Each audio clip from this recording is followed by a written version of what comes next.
Hi guys, for today's video, tatawid tayo ng dagat from Bacolod to Iloilo. Time check is 2 o'clock in the afternoon at boarding time na. At ngayon nandito na tayo sa port ng Bacolod para sumakay na Roro. At ang napili nating shipping lines ay Montenegro Lines. Malalaki kasi ang barko ng Montenegro compared to other shipping lines. Nagbayad ako ng ticket for only 96 pesos lang dahil naka-promo sila. At 30 pesos for the terminal fee. Tamang-tamang biyahe ito para sa mga nagkukuripot. At yan guys, naghihintay pa tayo dahil pinapasok pa ang mga sasakyan sa loob na Roro. Maraming sumakay ng mga pasahero ngayong araw dahil naka-promo sila or dahil katatapos lang ng Holy Week. Meron silang kantin din dito para sa mga nagugutom pero ginto ang presyo. Papunta na ako sa aking upuan at meron pa sila palang charger dito. Pumesto ako sa bandang harapan dahil kitang-kita natin ang dadaanan ng ating barkong sinasakyan. At yan guys, paalis na ang barko. Time check is 2:30 in the afternoon. At tara na sa ating biyahe.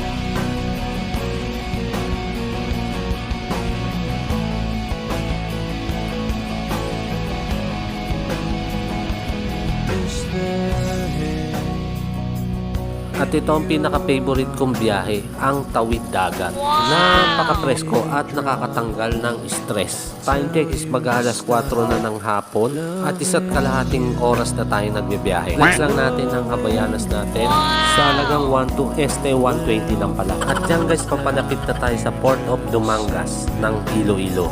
At approaching na tayo sa kanilang pantalan. Kasalukuyang nakatabi na tayo at ina-unload na nila ang mga sasakyan. At ito na ang oras para bumaba na ang mga pasahero. Medyo siksikan lang talaga dahil ang dahil mga bumababa. Time check is 5 o'clock in the afternoon. Napakasarap ng feeling dahil nakarating tayo sa ating pupuntahan. Dahil sa wala tayong peligrong naranasan. At yan guys, nandito na pala ang sundo kong Pajero ay hindi pala. At mag-tricycle lang tayo sa mga oras na ito.